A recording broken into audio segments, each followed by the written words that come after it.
chemicals and that trench warfare. These are initial products. They were developed as a nicotine substitute, and tabun and sarin were also developed at that time. They're nerve agents, just like most of the pesticides we use here. For tabun, the Germans during World War II tested the toxic properties of tabun on Auschwitz prisoners and found that it took 10 minutes for people to die. In the early 90s, there was the Gulf War. And after that Gulf War, a lot of soldiers developed a constellation of symptoms that they attributed to the chemicals used during that war. They're just basically chronic symptoms: indigestion, insomnia, dizziness, respiratory disorders, miscarriages, birth defects, and so on and so forth. This represents chronic, long-time exposures to pesticides, and unfortunately, due to their suffering, we now know that pesticides used during a long period of time, during a career, during the time you're working with them, can cause cancer. So we now have information about what's going to happen in 20 years, potentially, if you are overexposed to those pesticides. It was easy to determine this with that group of soldiers. We knew where they were, and we followed them over a period of time. It's a lot more of a challenge with our farm workers here in Washington State because it's a migratory thing. You're not necessarily on the same agricultural establishment every year, and so it's a really tough thing to get this information out and to determine if we're seeing those long-term effects here in Washington State. This is a real respirator, by the way, on a very pissed off Papillon. Inhaled pesticides, they can enter your bloodstream in 1 to 2 minutes. Getting chemicals into your bloodstream faster than that is IV injection. So if you breathe it in, it's going to get into your bloodstream, and at that point, it's going to go everywhere in your body. Some of these things will also get into your central nervous system and affect your brain. So what's your risk? It's really important to understand that once you go home, your liver and your lungs don't just knock off for work just like you do. Your internal organs deal with a lot over a period of lifetime. So what's your risk? You have to determine how toxic is it? What's it say on that label? Is there a skull and crossbones, or just say caution? So you need that information as well. How much are you using? That's a big factor as well, if you're using a little bit or if it's using over a protracted period of time. How long have you been exposed to it without protective gear, without your respiratory protection? That's a factor as well. Is it safe to take used PPE home? The answer is no. No, it's not. Work boots and used clothing. This is really important. Our labels state mostly that long sleeve shirts and pants, this is your clothing. So taking this clothing home can expose your family to these pesticides.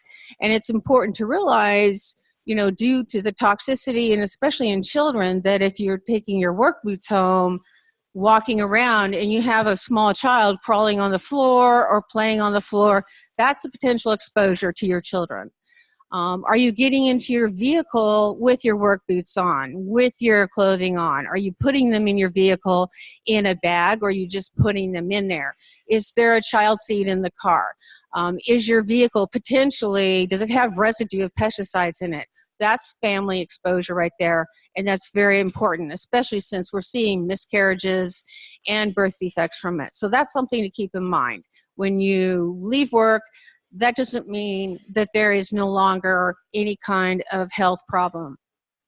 Do you have any hobbies? Do you do carpentry? Is there potentially wood dust that you breathe in? Do you refinish furniture? Are you exposed to solvents? That's an important thing to know as well. And are you at risk because you chew or smoke tobacco or cannabis? That's a risk too. Smoking tobacco greatly increases the potential long-term health effects that you will experience over a period of life as well, because it just kind of doubles down on your lungs and it impairs your lungs' abilities to function properly. Cannabis, when you purchase cannabis flower at a dispensary, the Liquor Cannabis Board does require that cannabis growers send samples of their flower to a laboratory to test for pesticide residue. So that's an important thing to remember. Are you purchasing it at a dispensary where you know that has been done, or do you have a home grow, or are you accepting it from somebody who has a home grow? That's something to always remember. Where did it come from? And it could have pesticide exposure. The area of your lungs is the size of a tennis court. So as you breathe in, you've got the main bronchial tube, then it diverts to each lung, and as it goes further down into your lungs, it becomes smaller and smaller and smaller. It's like filtering water. You start with the big rocks, and then you end up with the sand, and so on. It takes a while. It's filtering through as you're breathing in. So there are a lot of little pockets in order to get that in your bloodstream properly, oxygen, which is important. So if you took all the cells and all the architectural parts of the lungs and laid them out, it would be the size of a tennis court, and that's a big amount of area of space. We breathe in about 11,000 liters of air a day.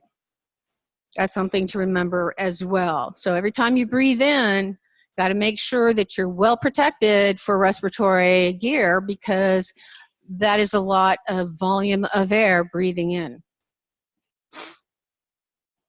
Some acute signs of pesticide exposure include these here: headache, dizziness, nausea. Does that sound familiar? Gulf War syndrome. Convulsions, respiratory depression, meaning difficult to breathe, then you breathe slower and slower. You can go into a coma, and then death. So labels and safety data sheets. A lot of times on the labels, we will see, and I know you can't see this very well, but we will see for respiratory protection in areas with inadequate ventilation levels, use a NIOSH-approved respirator. With cartridges, canisters approved for organic vapors. Well, what's approved? They don't tell you what is approved, and so that's information that you need to have and that your employer needs to have, absolutely. A safety data sheet is a separate thing. A safety data sheet gives you specific toxicity information, and it gives these pictograms here, and the pictograms show flammability. So if you look up towards the top, and I know you can't see it, we've got examples, it will state what the pesticide is, maybe 20%. What's the other 80%? It's a carrier of some sort. And sometimes these carriers are flammable solvents. And so that adds to the health effects as well. Thank you, Gabrielle. Appreciate it. And so that's an important thing to note, because they don't tell you what that carrier is. They don't tell you what it is. So that's information that you need to have. And in terms of trade secrets, these companies don't have to tell you what that carrier is, but they do have to tell you what the hazards of it are. So that's why those pictograms show flammability, and then to the far right, you've got carcinogenic. So we're seeing a lot more of these pictograms for cancer causing on these pesticides, and that's very important. Safety data sheets, yes? This is malathion. Huh? The exploding checks is the pictogram that shows it cause cancer? Yes. It shows a person with, yeah. We have handouts on the tables that shows you the different pictograms as well. This is kind of the new way to give hazard information that OSHA created and that we had to adopt as well. So what was I going to say? So it's important to understand what those carriers are. Safety data sheets, the one on the left there, those are considered to be medical records. They have to be kept on site for 30 years after the use. And so because they're medical records, and you may not know where you're going to be in 20 years, and you may be having symptoms. It's important to take those with you or make sure you have them in some way. You can take them electronically. Your employer is required to keep those on hand. You are required, or you are expected, and the employer is supposed to provide you with the safety data sheets whenever you're at work, and they have to have easy access. So if these are kept on CDMS or another electronic format, your employer needs to show you how to find that on the internet. And so all these safety data sheets have to be updated. It has to reflect what's actually being used out there. So bear in mind, these safety data sheets are medical records, and that should be something that gets your attention to know, okay, this could be something that I don't really know what effects I'm going to have in 20 years, because it takes a while for cancer to happen or other health effects. And your doctor's going to need to see that. Doctors don't necessarily understand a lot of these pesticide exposures unless they've had special training.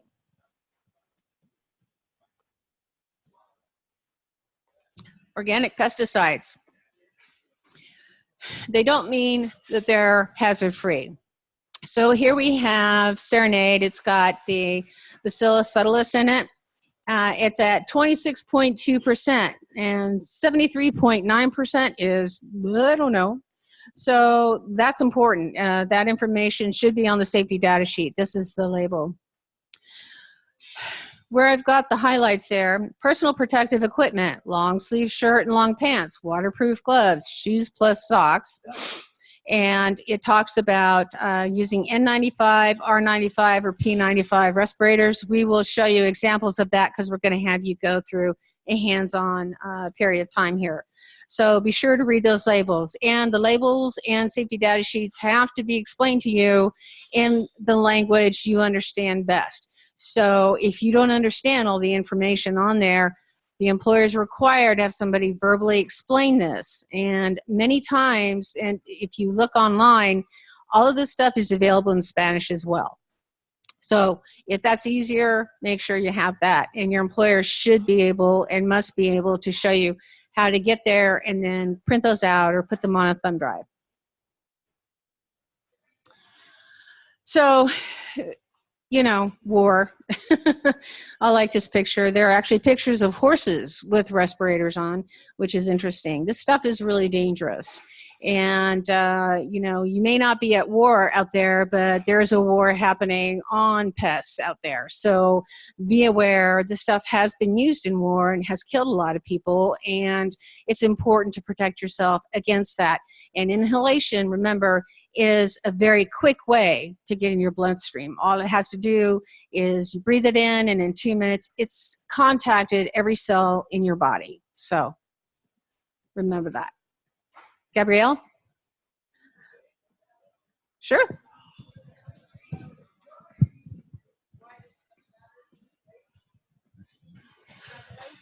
Picture of the, oh, thank you. Yes. Sure. Oh, it's on. Can you hear me? Oh. So I'm Gabrielle Toutonghi. That's Sally Buckingham. She's one of the ag specialists in our Labor and Industries Technical Services group, and I'm the respirator person. So that's why we're here. And Dave, who's over at that table, is a consultant, and I know she went over it, but I'm going to just go over it again real quick. That picture that picture that she had up there of the tennis court, if you took your lungs, when you breathe in, the air splits. It goes down your bronchi, and then it goes smaller and smaller until it hits this area that's 1 cell thick in your lungs, down in the bottom. That part of your lungs, if you took that 1 cell thick part that's all convoluted and spread it out, it's like an air filter in a car where they're all folded up. Your lungs are like that too. If you spread it out, it would cover a tennis court.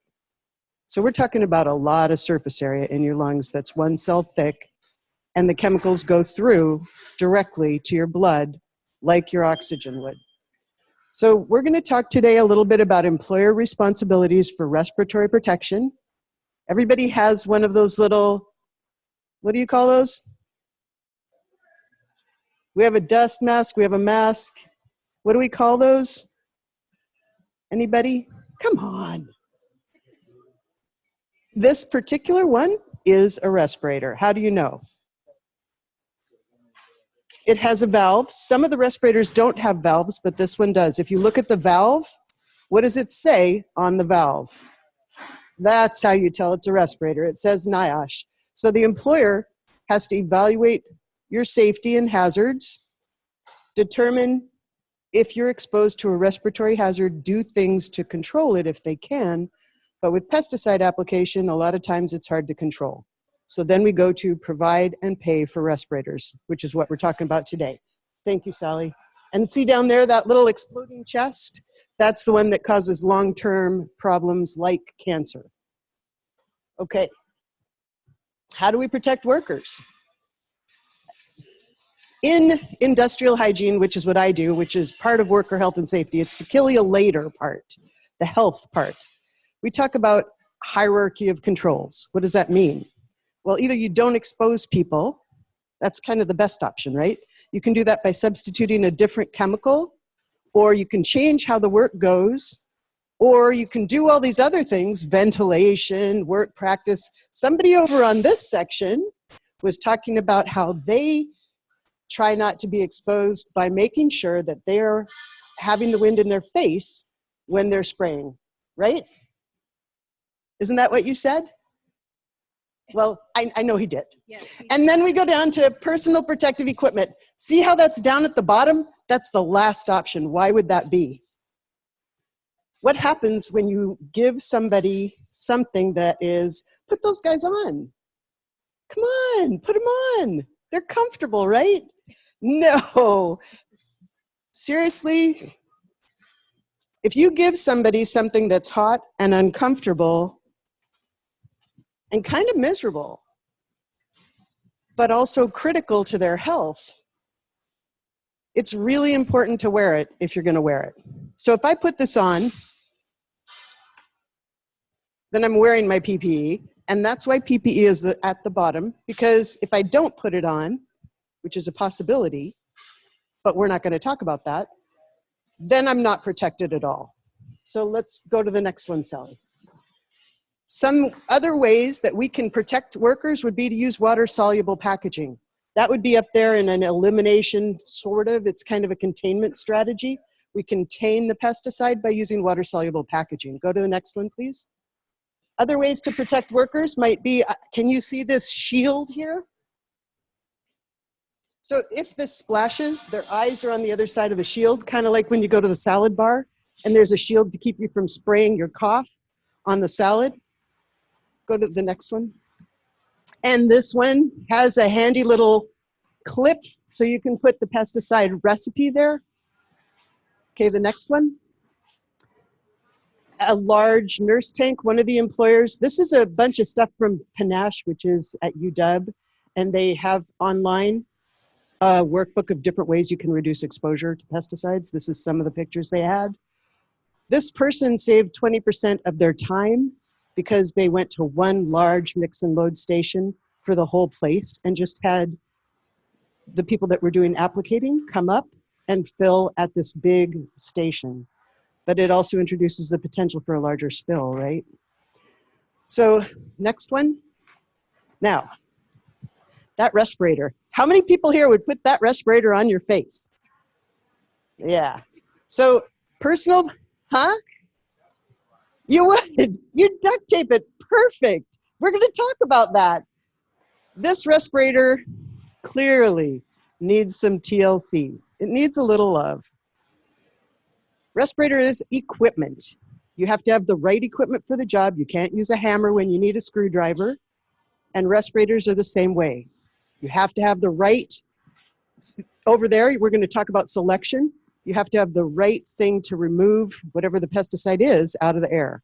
And the respirator has to be the right respirator. It does not eliminate the hazard. It doesn't make that exposure go away. It just keeps it off your lungs. Next slide, please.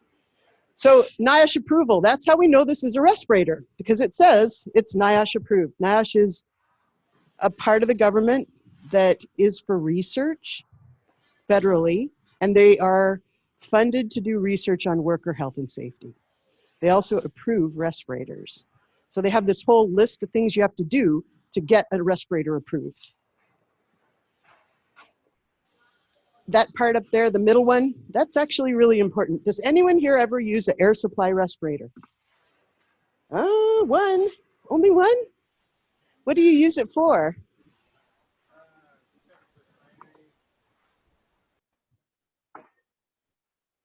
Did you guys hear that?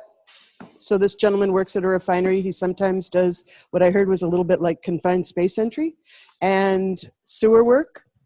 If you guys go into a tank to clean it out, that might be confined space entry. You might need more respiratory protection than the ones we're going to mostly talk about. So this is a supplied air respirator, and you can't use any old air hose on a supplied air respirator because the inside of different air hoses, they're designed for different pressures. It might be rough, where the one that was approved with that respirator was smooth, and that would mean the air to your face is less. So from the beginning of the manifold to that respirator that goes on your face, it has to be all the same manufacturer and part of the approval. Next one.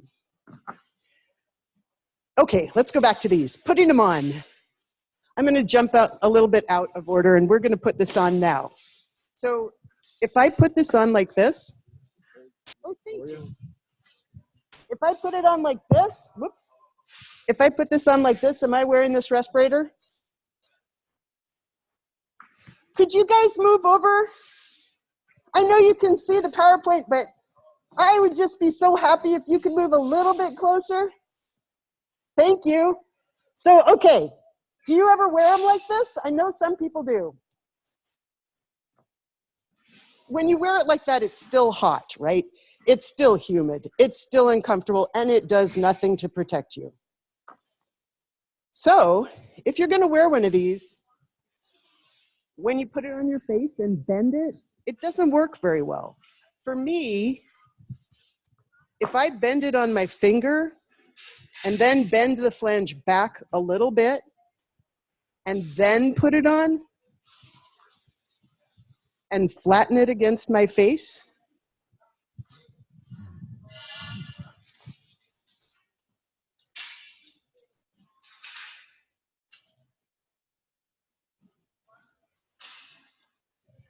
that fits me better. So you guys could all try that. The other thing I want to say, I don't know if you can see this from the side, but for me, this filtering face piece respirator is way too big. And they come in different sizes. So if you're gonna wear these, it's better to get one that actually fits because it's still hot, humid, uncomfortable. So if it fits, it's better. Did you see? I bent it this way and then back a little bit and then put it on my face and pushed it down. And that way it goes on your nose a little better. So the other thing is you can get more consistent every time you put it on. It's a little more consistent. All right, so because it's hot and humid and hard to breathe through as it gets dirty, it can cause problems for people that have heart and lung issues. The way we deal with that is a medical evaluation. Does that mean you have to go to the doctor? No. How many people have filled out an extremely long, very personal medical questionnaire to wear a respirator? No? So, yes. Okay. In this rule, table 10 has a bunch of pages, and I took my glasses off, and that is the medical questionnaire, so we'll pass it around. That's the initial screening. If I can find table 10, I should have handed it to somebody. So this is the questionnaire, this page, and this page, and this page. That's the medical questionnaire that has to be completed before you can wear a respirator at work. There's one exception which we'll talk about. Let's go to the next slide, please. So that questionnaire has to be confidential. What does that mean? Nobody here has completed a medical questionnaire? Yeah? Because, yeah. Really? Huh. Wonder if I have another copy of it all.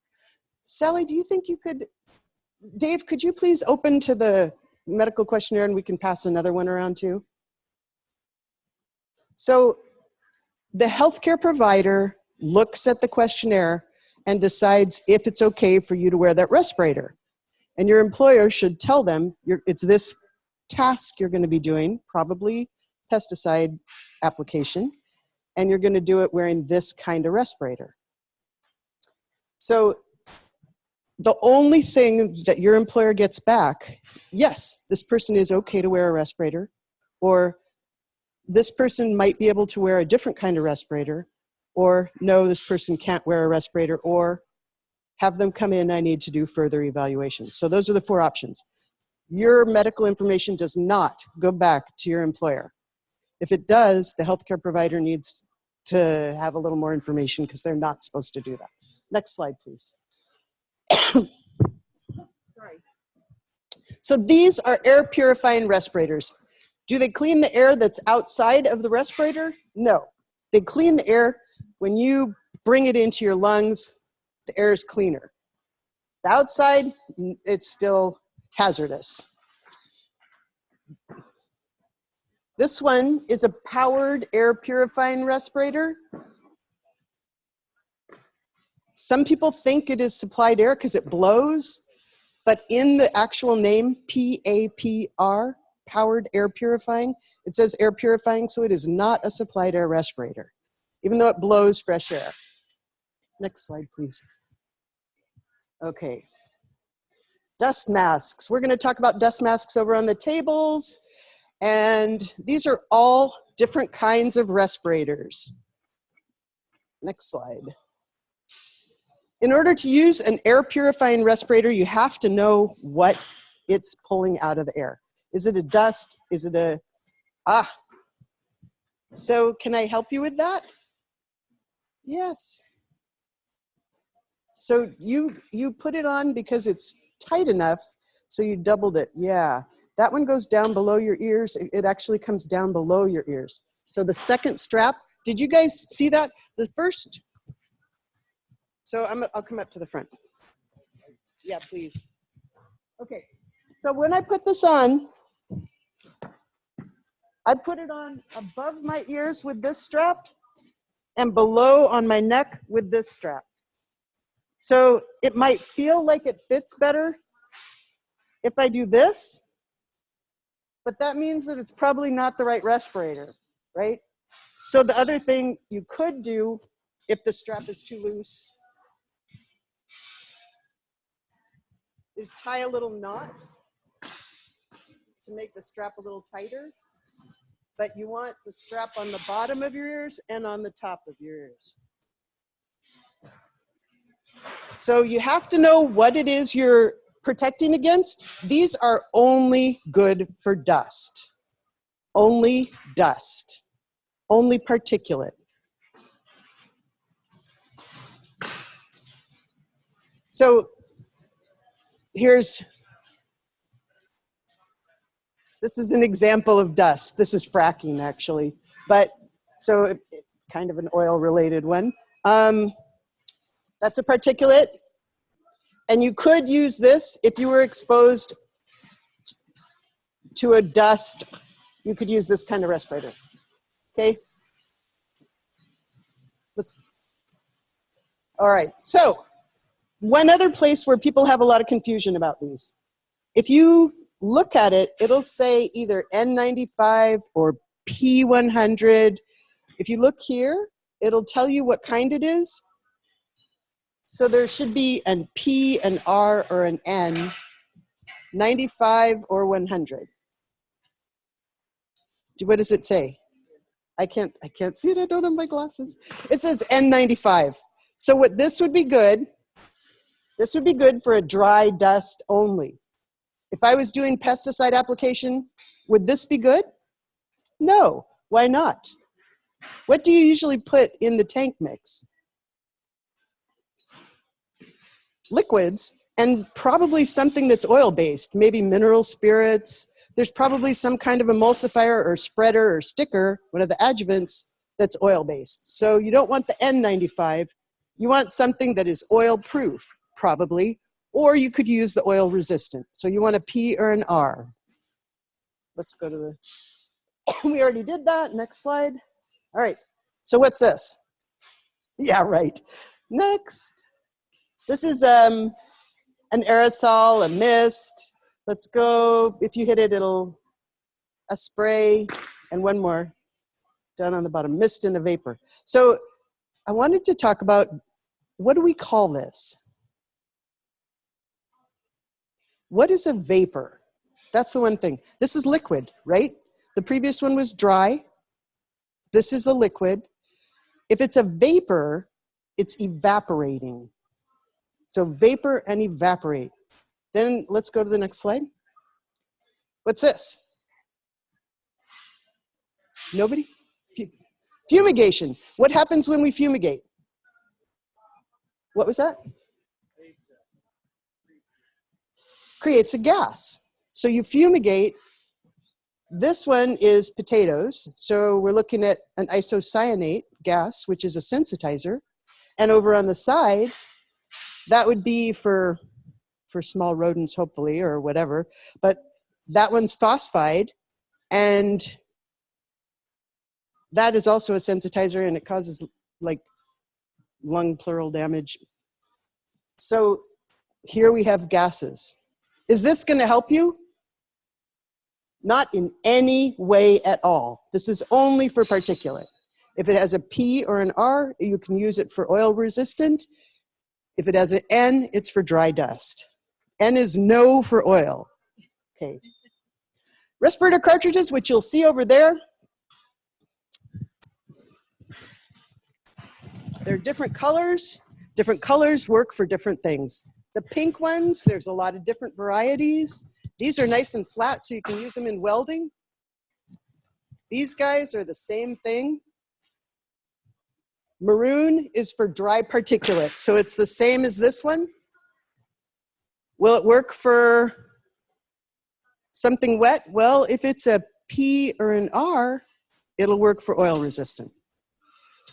The black one is organic vapor, ammonia is green, acid gas like sulfuric acid would be white, and formaldehyde, which is acid gas and organic vapor, is usually in yellow. Chlorine is a white and yellow. Okay, next slide. So the different colors tell you that the cartridge will work for different things. Next slide. Next. The dust cartridges only filter out dust or aerosol. Chemical cartridges trap different kinds of chemicals. This is why you need to know what you're being exposed to so you can get the right respirator. Next slide. Cartridges are color-coded for the different kind of chemical or dust. Next slide. Okay, we just talked about what you could use for welding. What color was it? What color is this? It looks white, doesn't it? But we're looking at this part right here. The part on the outside of the white. So that's organic vapor, that's black. He's not wearing the right respirator for what he's doing. He needs something for particulate. Next slide. So different things affect how quickly your cartridge wears out and how long it'll last. What you're using it for, how toxic it is, whether it goes through the charcoal that's in there or the filter. These two might last the same length of time, and they might not, depending on how the manufacturer packed it in there for the air contaminant. I'm going to pass this one around. If you look, it looks a little bit like an air filter in your car. It's all corrugated, papery stuff. This one, so keep going, Sally. How often you use it, this nose is there because you don't get to decide to change your cartridge by smell. You can't wear it until it doesn't work. What happens if you smell it?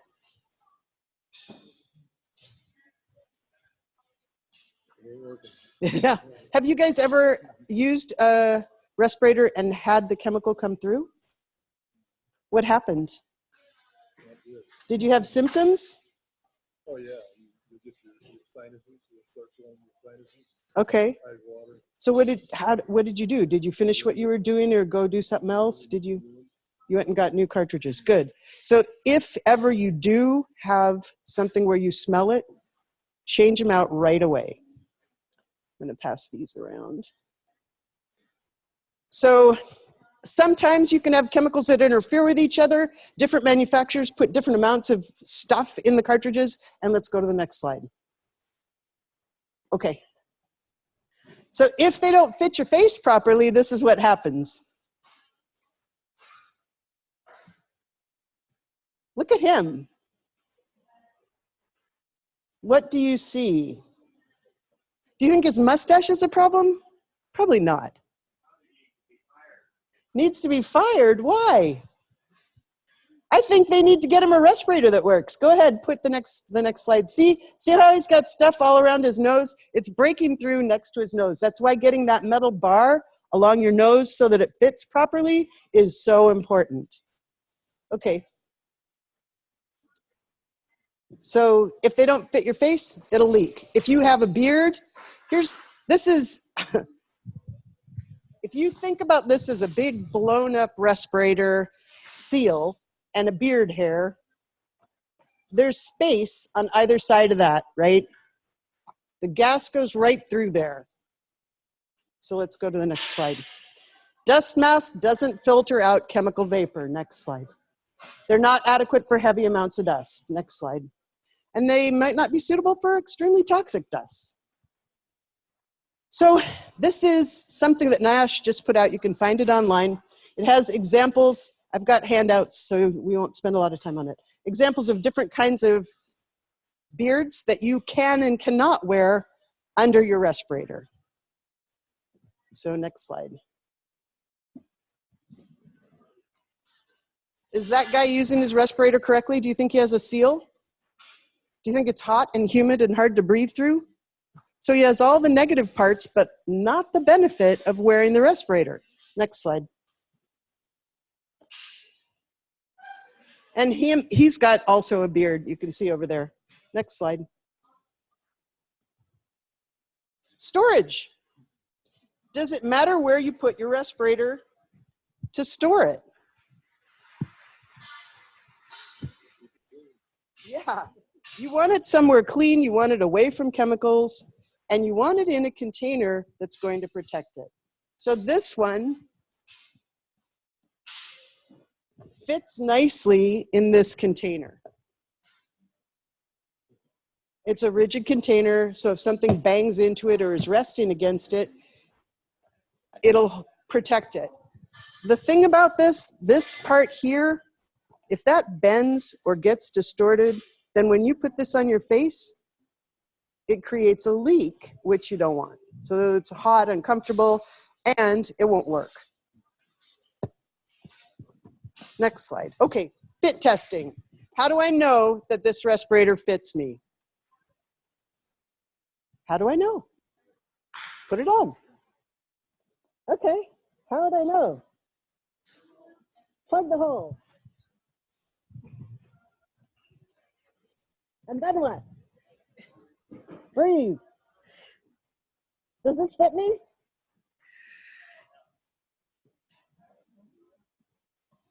I have to keep breathing to get it to stay compressed. So this does not fit me. So what you would do, you would plug the holes, place it on your face, breathe in, and hold your breath for 10 seconds. And if it stays compressed, if it has a vacuum, then it fits you. You put it on your face, take this little valve cover off, and blow. And if it lifts away from your face a little bit, that's a seal check. You do that every time you put the respirator on, every time. But when you're selecting your first respirator to make sure it fits, if you take a deep breath and hold it, and the respirator comes back to this shape instead of staying compressed, that's gonna leak. Okay? So fit testing, quantitative and qualitative. Next slide, please. This one over here gives you a number. You attach it to the respirator and it gives you a number. Let's go to the next one. Okay, these are different kinds of qualitative fit tests. Banana oil. So I've got a question for you. How many of you have had a fit test with banana oil? Anybody? Yes? Did it break through? You didn't taste anything? So wait, we're not, this is almost over. It's the hands-on part. Don't go yet. You have to sign in. Don't go, come back. So if you're doing banana oil, you have to use black cartridges. It has to be organic vapor. If you're doing the one on the end, irritant smoke, you have to use the purple cartridges. Isoamyl acetate, the purple cartridges. Bitrex, purple cartridges. But if you're doing banana oil, you have to use these ones. Now, if you use these ones for irritant smoke, you'll get breakthrough.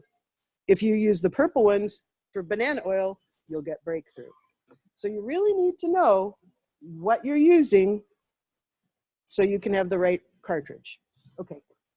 Respiratory hazards. Thank you. Is this a respiratory hazard?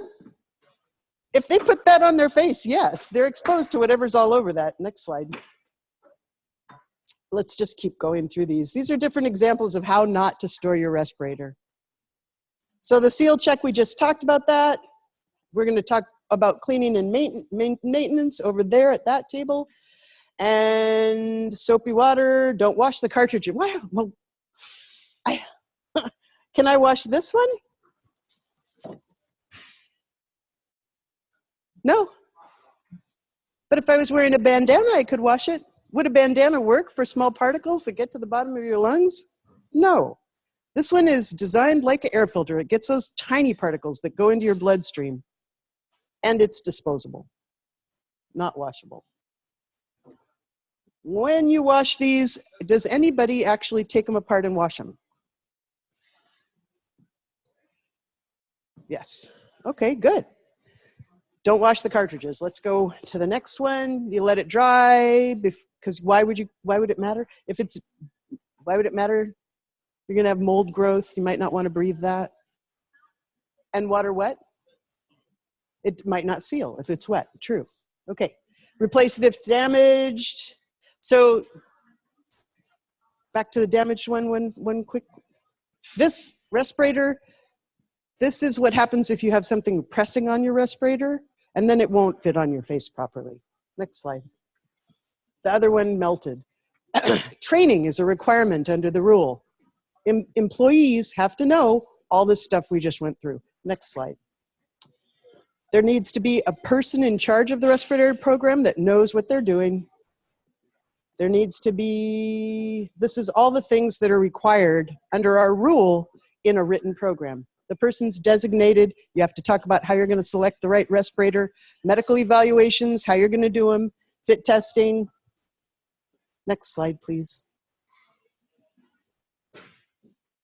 I think you have to hit it again because this one is a hit it twice kind of thing. Cleaning and disinfecting, what the change schedule is, how to store it, and how to ensure a safe air supply if you're using air supply respirators.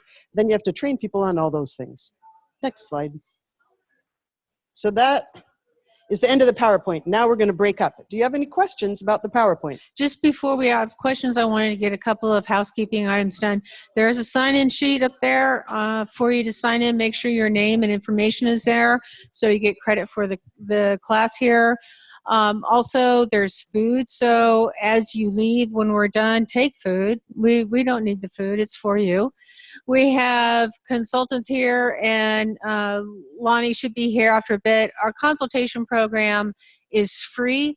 The employer has to invite the consultant in, and that way we can help make sure that your respirator program is appropriate and is protecting all the workers. So we have a brochure over there with information about that. If you have any questions, you can talk to us. There's also a card on the table for Lonnie, just in case she doesn't get here. So I just wanted to put that as a blurb. We're going to do a breakout session. We're going to have a little hands-on right now. So I'll let Gabrielle guide that. Thank you, Sally, so over here is the consultation brochures and Lonnie's card. She'll come out. One thing that's really important to know about Department of Labor and Industries consultation is it's already paid for. The employer pays for it with their premiums, so it's free. And it is actually confidential from the compliance inspectors. So you just have to say, yes, you'll fix any hazards. No, we're gonna do stuff. Don't go yet. Don't go. No, come on. Okay, so now we're splitting up. Are they coming back? We're doing the actual part that matters now. And they all left. I'll have to go find them. We're gonna do fit testing. Come on, come on. Okay, let's do 1, 2, 3, 1, 2, 3. I know. Huh? Oh, that's that person. 1, 2, 3, 1. Do you guys want to be at the same table? We can do, split them up. Okay, 1, 2, 3. 1, 2. Can you be 2? 3? 3? Table 3? 1, 2, 3. 1, 2, 3. 1, 2, 3. 1, 2, 3. 1, 2, 3. Maybe we're gonna go do fit testing. You can just go wherever you want. So this is the clean your respirator and maintenance table. That's the how to select a respirator table. And that over there is we're gonna talk about fit testing. And we're gonna do an example of fit testing. We'll go outside and do it though. So let's get up. And this is table 1, that's table 2 in the back, and table 3 is over there. Okay.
Or you're going to apply Christine. That's a fungus. Okay. Let's start with the lanate first. Kill the bugs. So what you need to figure out here, the reason you're at this table is to figure out what we're going to spray lanate. Do I need? Do I need one? Which kind? And even what kind of other gear do I need? So I didn't copy the whole label because it's like I just went to the good part, which is where it says Things like packaging, sanitizing, and motivation done before you start. There are examples of things you can store it in. Just as long as it fits shut and it can't get dust inside, then it's fine. Coffee cans, whatever. people that don't know. Take a look.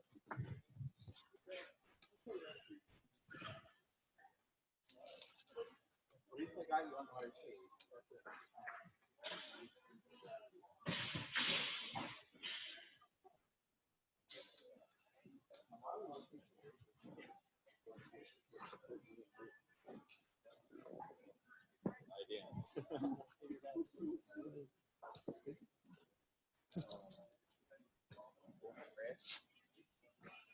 I brought yours. Like this glove right here It's good for everyone. But as you can see, my hand is way smaller than this glove. So dexterity would be an issue. However, what you can do is put one of those on top of the glove. Yes. Dexterity.